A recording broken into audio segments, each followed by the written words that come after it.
Hello students, I am doctor Heena और आज हम पढ़ने वाले हैं न्यूक्लियर रिएक्शंस के बारे में।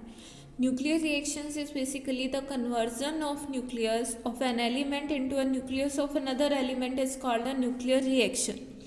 न्यूक्लियर रिएक्शन में एक एलिमेंट का न्यूक्लियस दूसरे एलिमेंट के न्यूक्लियस में कन्वर्ट हो जाता है और ऐसा ही आपने कन्वर्जन इससे पहले पढ़ा हुआ है रेडियो एक्टिविटी में। रेडियो एक्टिविटी हम पढ़ चुके हैं। जब भी अल्फा बीटा गामा या कुछ भी रेडियो एक्टिव एलिमेंट निकलता है किसी भी मटेरियल से तो वो दूसरे एलिमेंट में कन्वर्ट हो जाता है। That is also a kind of nuclear reaction.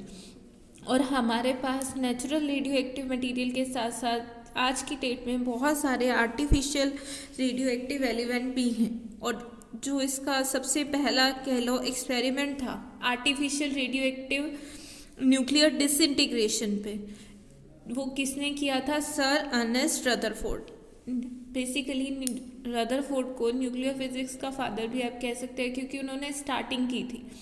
तो जो first kind of nuclear disintegration reaction थी artificial, that was performed by Rutherford. उन्होंने क्या किया था कि डिफरेंट स्टेबल एलिमेंट लिए थे like nitrogen, aluminium and potassium, जिनका एटॉमिक नंबर लो था, और उनको हाई स्पीड अल्फा पार्टिकल से बम्बार्ड करवाया गया था जो कि नेचुरल रेडियो एक्टिव एलिमेंट से मिल रहे थे। नेचुरल रेडियो एक्टिव एलिमेंट थे जैसे रेडियम सी, सो वो अल्फा पार्टिकल एमिट करते थे। उन्होंने क्या किया, उन अल्फा पार्टिकल को लो एटॉमिक नंबर वाले एलिमेंट्स के ऊपर बम्बार्ड करवाया और उन्होंने ऑब्जर्व किया कि बहुत सारे एलिमेंट्स या बहुत सारे पार्टिकल्स निकल रहे हैं और kind of nuclear reaction is happening there कि हम अल्फा पार्टिकल को नाइट्रोजन, बेरिलियम, एल्यूमिनियम, पोटेशियम इन पे बम्बार्ड करवाएं और रिजल्ट में जो पार्टिकल निकल रहे थे उनकी स्टडी की। सो उन्होंने एक तरह से आर्टिफिशियल रेडियो एक्टिविटी प्रोड्यूस कर दी। अदरवाइज ये स्टेबल थे। Nitrogen is stable, aluminium is stable and potassium is also stable. But अगर आप इनको अल्फा पार्टिकल से बम्बार्ड करवाएंगे तो कुछ और अल्फा वो रेडियो एक्टिव एलिमेंट की तरह कुछ पार्टिकल एमिट करेंगे और एक न्यूक्लियर रिएक्शन होगी वहाँ पे। सो इसी चीज़ को कंटिन्यू किया था 1930 में बैथे एंड बेकर। 1930 में बैथे एंड बेकर ने रदरफोर्ड के एक्सपेरिमेंट्स को कंटिन्यू करना चाहा with different elements. They bombarded alpha particle as projectile on lithium, beryllium and boron. उन्होंने एल्यूमिनियम पे किया था, नाइट्रोजन पे किया था और पोटेशियम। बैथे और बेकर ने सेम काइंड ऑफ एक्सपेरिमेंट किए on lithium, beryllium and boron. और उन्होंने ऑब्जर्व किया कि जब अल्फा पार्टिकल को इनके ऊपर बम्बार्ड कराते हैं तो बहुत हाई पेनिट्रेटिंग रेज बाहर आती हैं, स्पेशली फ्रॉम बेरिलियम। इनको इसके ऊपर अगर अल्फा पार्टिकल बम्बार्ड कराओगे तो बहुत हाई पेनिट्रेटिंग रेज इससे बाहर आएंगे और उनकी रेज की एनर्जी बहुत हाई थी, दैट इज ऑफ 14 MeV। इतनी ज़्यादा एनर्जी की थी। फिर क्यूरी और उनके हस्बैंड जूलियर ने उन्होंने ये सेम एक्सपेरिमेंट 1932 में रिपीट किए और उन्होंने देखा कि ये जो बेरिलियम से रेज निकल रही हैं वो अनडिफ्लेक्टेड थी मेटल से। और फर्दर जो बेरिलियम की रेज थी अगर उसको हम पैराफिन वैक्स पे डालें तो उसमें से अगर ये जो बेरिलियम में से हाई पेनिट्रेटिंग रेज निकल रही हैं, एक तो ये न्यूट्रल है, मैरी क्यूरीज ने आपको बताया था। देन अगर ये न्यूट्रल रेज को आप पैराफिन वैक्स पे बम्बार्ड करवाते हैं तो वहाँ से आपके कौन निकलते हैं? High speed protons. ओके, सो और उन्होंने फिर सेम ईयर में चैडविक ने यही एक्सपेरिमेंट बहुत केयरफुली ऑब्जर्व किया। उसने देखा कि उसने कहा कि ये जो न्यूट्रल रेडिएशन निकल रही है जो बहुत हाई पेनिट्रेटिंग है, जिनकी एनर्जी 14 MeV है, और जो फर्दर पैराफिन वैक्स से प्रोटॉन निकाल रही है वो कुछ और नहीं है, वो क्या है? न्यूट्रॉन्स है। These neutral particle या neutral radiations are called neutrons। Chadwick ने ये ऑब्जर्व किया था 1932 में। किसने ऑब्जर्व किया था? Chadwick. And in fact Nobel prize of 1935 goes to Chadwick for its discovery of neutron. उन्हें नोबेल प्राइज मिला था 1935 में न्यूट्रॉन की डिस्कवरी के लिए। Okay, so nuclear reaction is nothing but only a conversion of nucleus of an element into nucleus of another element. Okay, so अगर आपको इसको इन जनरल लिखना हो किसी भी एक न्यूक्लियर रिएक्शन को, उसकी रिप्रेजेंटेशन देख लीजिए. आपके पास एक प्रोजेक्टाइल होगा ए, जैसे हमने अल्फा पार्टिकल को बम्बार्ड कराया था बेरिलियम पे. हम मानते हैं ए इज योर प्रोजेक्टाइल, जो कि आप हाई एनर्जी रेडिएशन को बम्बार्ड करवा रहे हैं. X is your target element, जिसको हम मोस्टली टारगेट न्यूक्लियस को रेस्ट में लेते हैं. अगर एक न्यूक्लियर रिएक्शन होगी, एक कंप्लीटली न्यू न्यूक्लियस बनता है वाई, और साथ ही साथ एक आउटगोइंग पार्टिकल आता है P. So A is your projectile, x is your target nuclear. It converts into a new nuclei Y and an outgoing particle. In general, outgoing particle का मास बहुत कम होता है in comparison to Y. और जो Rutherford ने experiment किया था, alpha particle उन्होंने पोलोनियम से लिए थे और उसे नाइट्रोजन पे बम्बार्ड करवाया था, और उन्हें क्या मिला था? ऑक्सीजन और hydrogen. So if you bombard nitrogen, whose mass number is 14 and atomic number is 7, with alpha particles क्या होता है? Helium nucleus. So He2 4, इसको आप अल्फा पार्टिकल भी लिख सकते हैं. It will give you oxygen plus hydrogen nucleus, या प्रोटॉन भी कह सकते हो आप इसको. So in short, अगर आपको एक न्यूक्लियर रिएक्शन जो इस टाइप की है उससे लिखना हो तो आप लिखेंगे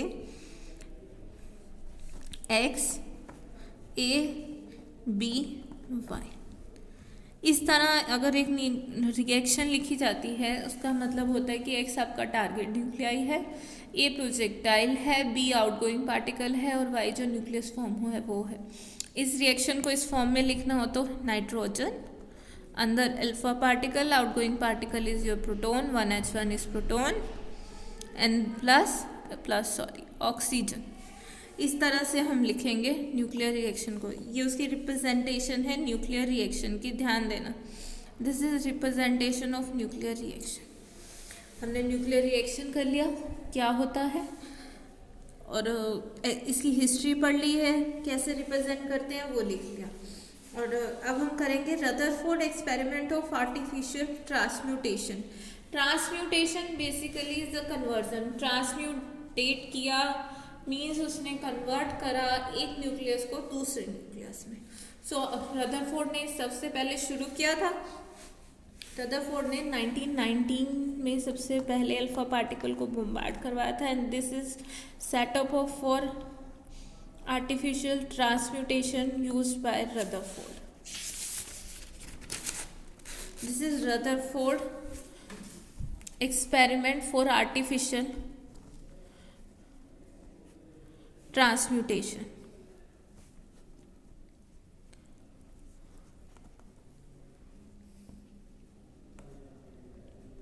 रदरफोर्ड ने ये एक्सपेरिमेंट यूज किया था. अब देखिए इसमें क्या क्या है.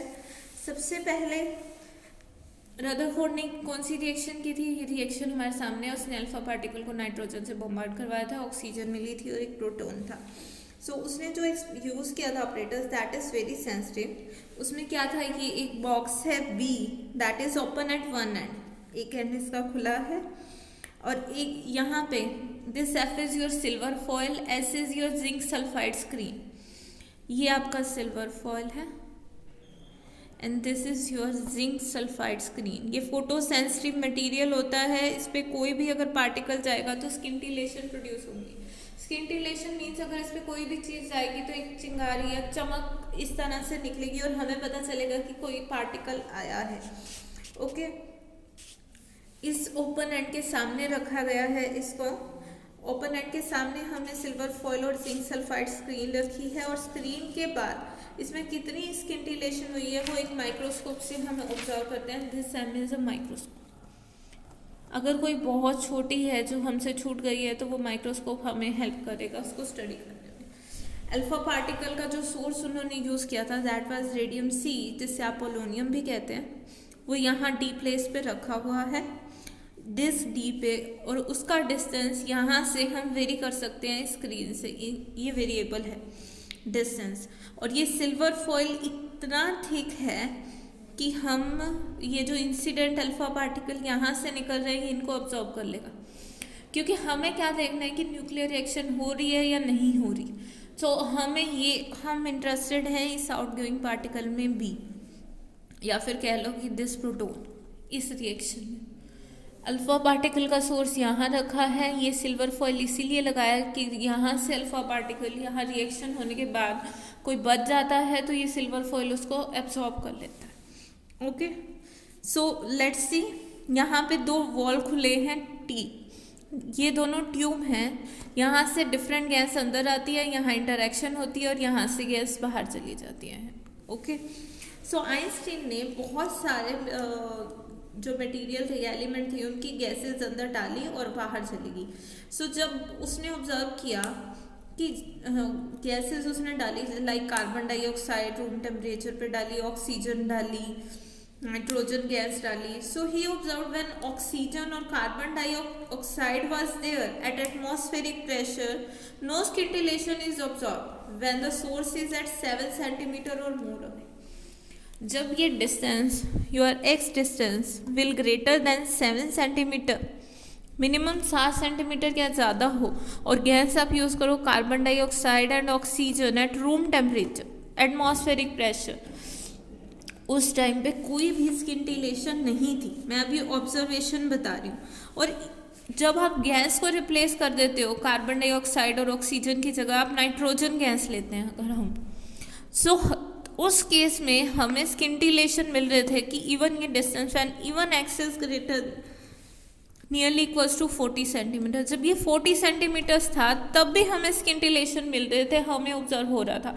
बट जब ये 7 सेंटीमीटर था और गैस कार्बन डाइऑक्साइड और ऑक्सीजन थी तब हमें कोई स्किंटिलेशन नहीं मिल रहा था, यानी तब कोई प्रोटॉन प्रोड्यूस ही नहीं। ओके, सो ये जो रिएक्शन थी उसने ये इसीलिए किया कि ये प्रोबेबिलिटी निकालने के लिए, देखने के लिए कि ये हो रहा है या नहीं हो रहा। बेसिकली देखो हो क्या रहा है, यहाँ अल्फा सोर्स है, यहाँ से डिफरेंट गैसेस अंदर आ रही है, कार्बन डाइऑक्साइड आती है, कभी ऑक्सीजन आती है, कभी नाइट्रोजन आती है। तो जब मान लो कोई भी गैस अंदर आ रही है, ऐसे नाइट्रोजन, अल्फा पार्टिकल यहाँ से निकल रहे हैं, नाइट्रोजन है इस बॉक्स के अंदर भरी हुई है।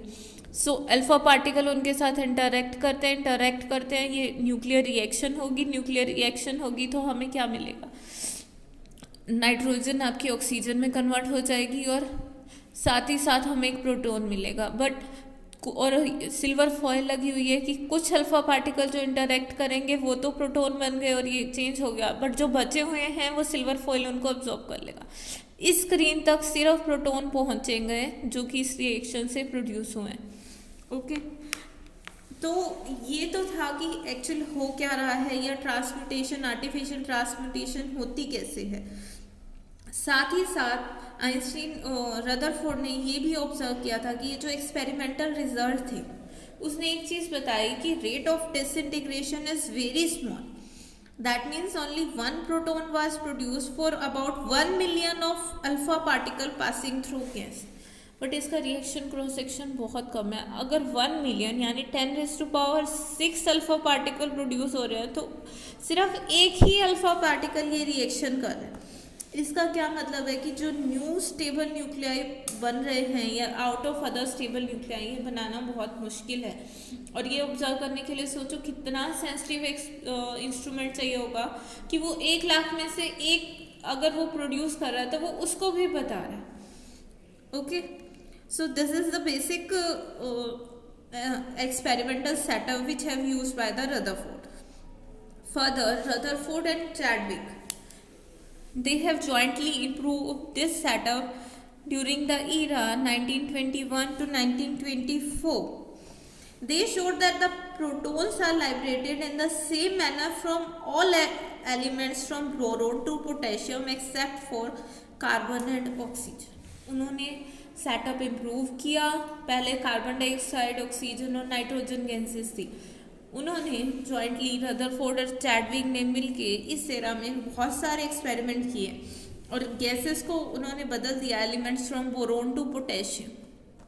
बहुत सारे एलिमेंट्स के साथ स्टडी किया और उन्होंने बताया कि सभी के सभी प्रोटॉन एमिट करते हैं अगर अल्फा पार्टिकल बॉम्बार्ड करा दिया जाए, except for carbon and oxygen. Carbon और ऑक्सीजन के अलावा सभी के सभी अल्फा पार्टिकल एमिट करते हैं। और अगर आप फ्लोरीन की रिएक्शन देखना चाहें, फ्लोरीन की रिएक्शन देखें 9 प्लस हीलियम अल्फा पार्टिकल इस हीलियम न्यूक्लियाई से बोम्बार्ड करवाएंगे, so what we get is neon plus this is the artificial transportation reaction for fluorine.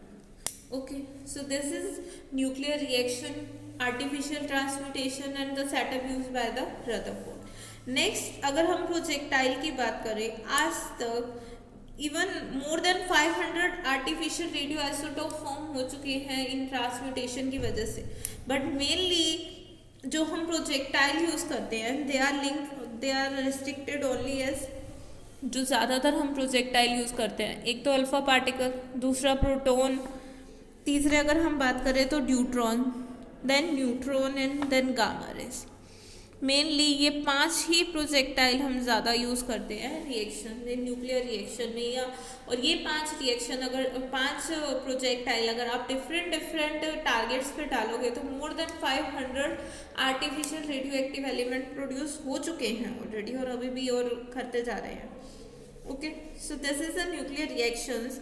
और अगर आगे हम बात करेंगे अभी टाइप ऑफ न्यूक्लियर रिएक्शन कि कितने टाइप की न्यूक्लियर रिएक्शन होती है। न्यूक्लियर रिएक्शन हमने पढ़ लिया, it is basically the conversion of an element, nucleus of an element into the nucleus of another element.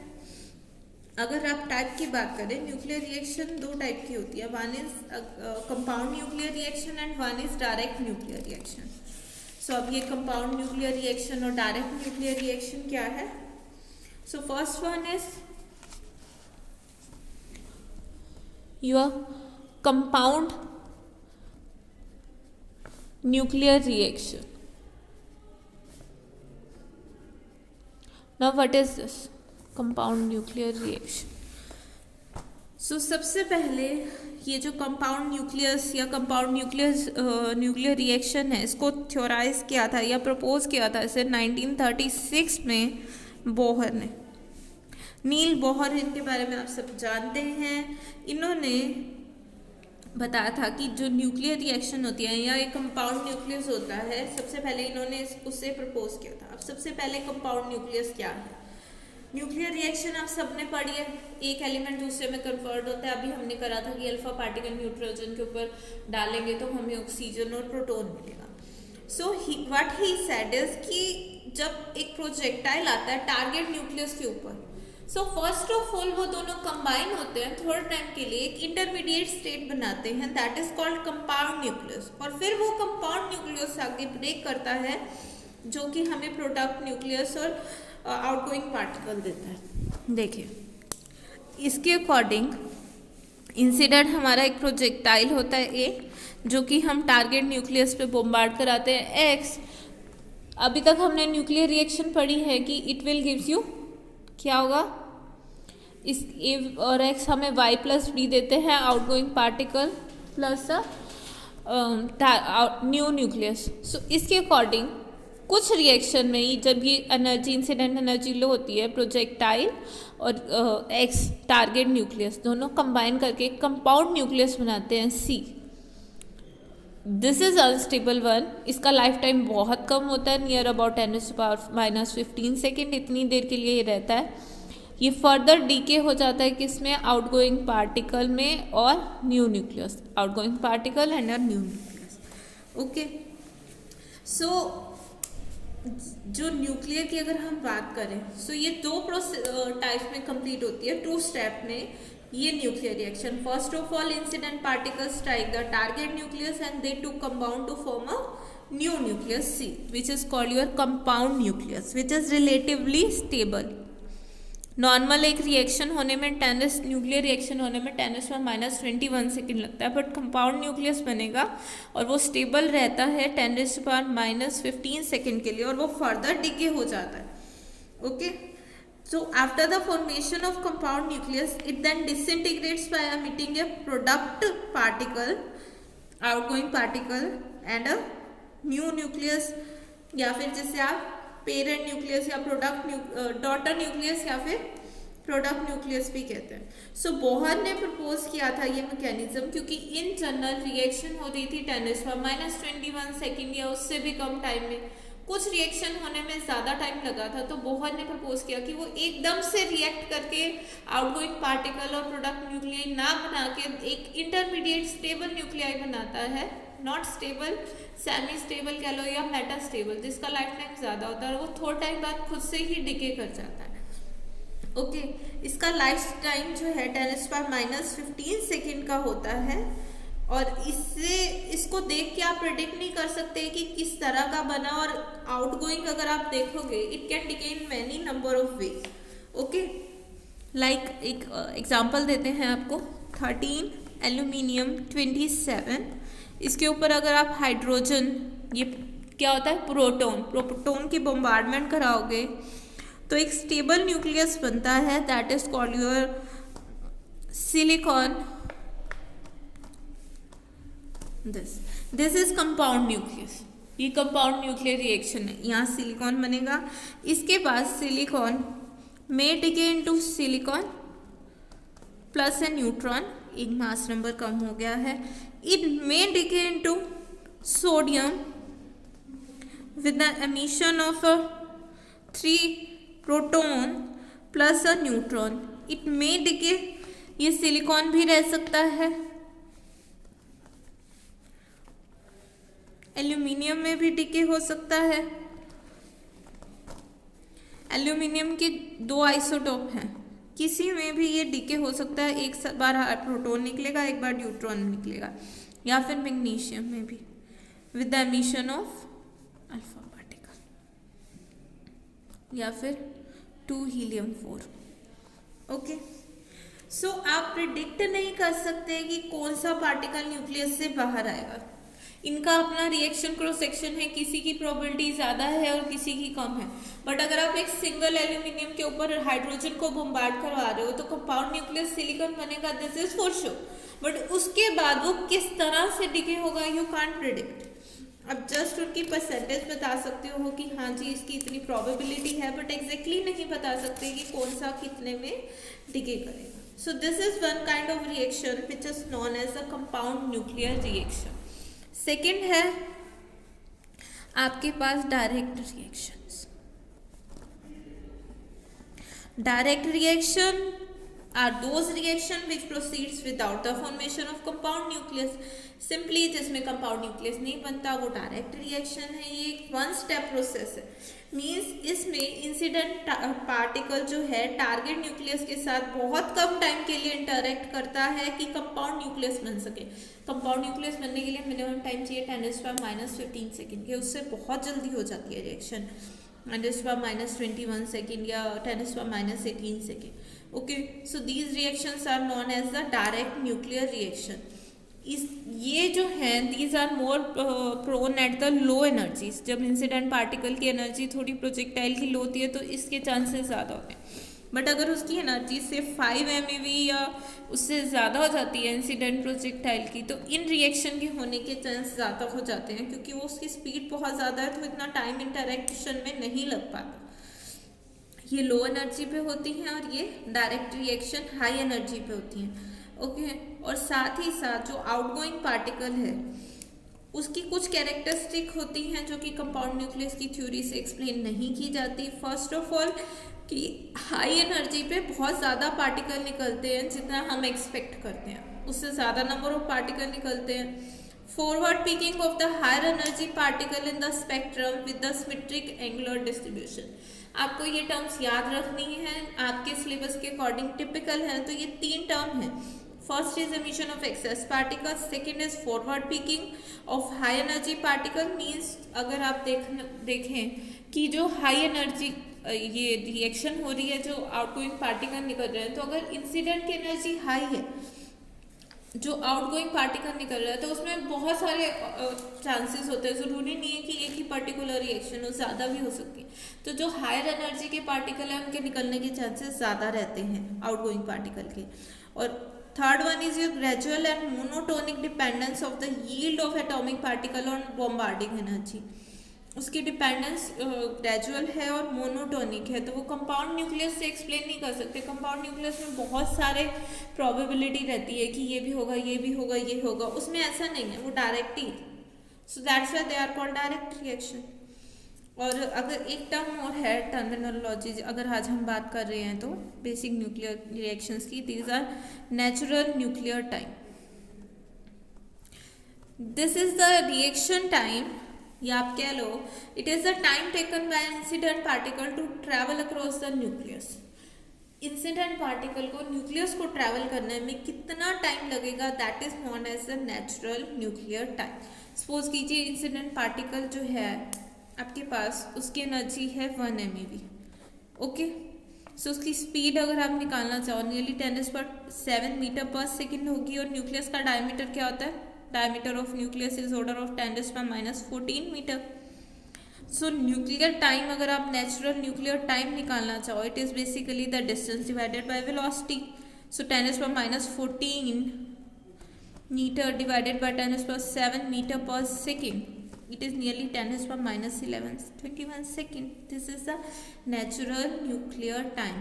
It is the time taken by the incident nucleus to cross the incident particle to cross the nucleus. और अगर आप slow neutron की बात करें तो उसकी velocity कम से कम होती है 10⁻3 मीटर पर सेकेंड, ओके। सो इसका न्यूक्लियर टाइम तब हो जाएगा 10⁻17 second. This is much smaller than the time of the compound nucleus जो 10⁻15 था। सो डायरेक्ट रिएक्शन के लिए ये होता है, और कंपाउंड न्यूक्लियस के लिए टाइम ज़्यादा होता है, उसे बोर्ड ने थ्योराइज किया था। अब दो टाइप की न्यूक्लियर रिएक्शन की हमने टाइप भी कर ली, compound and direct one. But अगर अब आगे पार्टिकल्स को आप पढ़ोगे या फिर इंटरेक्शन पढ़ोगे तो दो टर्म हमारे पास इन जनरल आती है न्यूक्लियर रिएक्शन में, and that is you can say are the stripping reactions and the pickup reactions. Stripping and pickup reactions ये क्या होती है? स्ट्रिपिंग नाम से ही पता चल रहा है कि स्ट्रिप है, अपना कुछ पार्ट लूज करता जा रहा है। So these are the type of reaction in which incoming particle is splits into the fragments.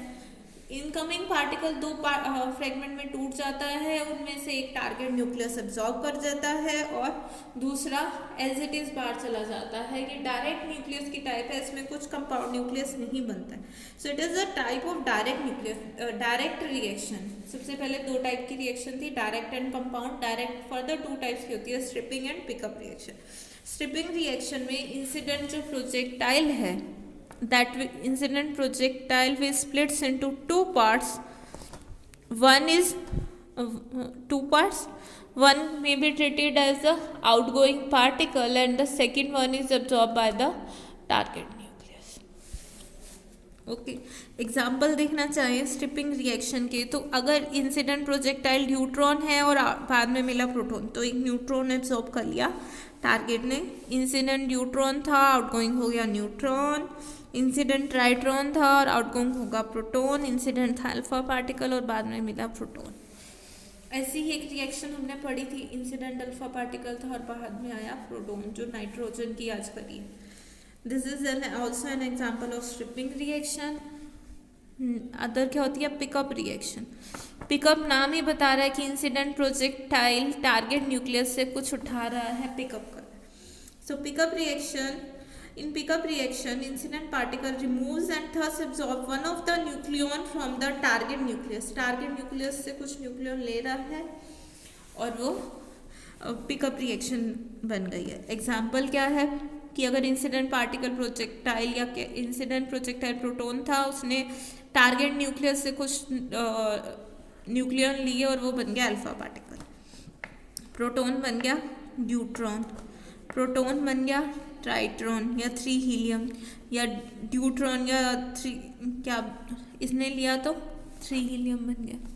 कुछ भी हो सकता है, सिंपल है। डायरेक्ट रिएक्शन के दो टाइप नाम ही बता रहे हैं। Stripping means incident particle projectile अपना कुछ पार्ट दे रहा है टारगेट न्यूक्लियस को और पिकअप उससे ले रहा है। ओके, सो स्टूडेंट्स, आज के लिए इतना ही। हमने बेसिक न्यूक्लियर रिएक्शन क्या होती हैं, आइंस्टीन ने कैसे एक्सपेरिमेंटल सेटअप किया था, न्यूक्लियर रिएक्शन की टाइप्स कर ली हैं। अगर आपको कोई भी दिक्कत हो तो आप पूछ सकते हैं कमेंट सेक्शन।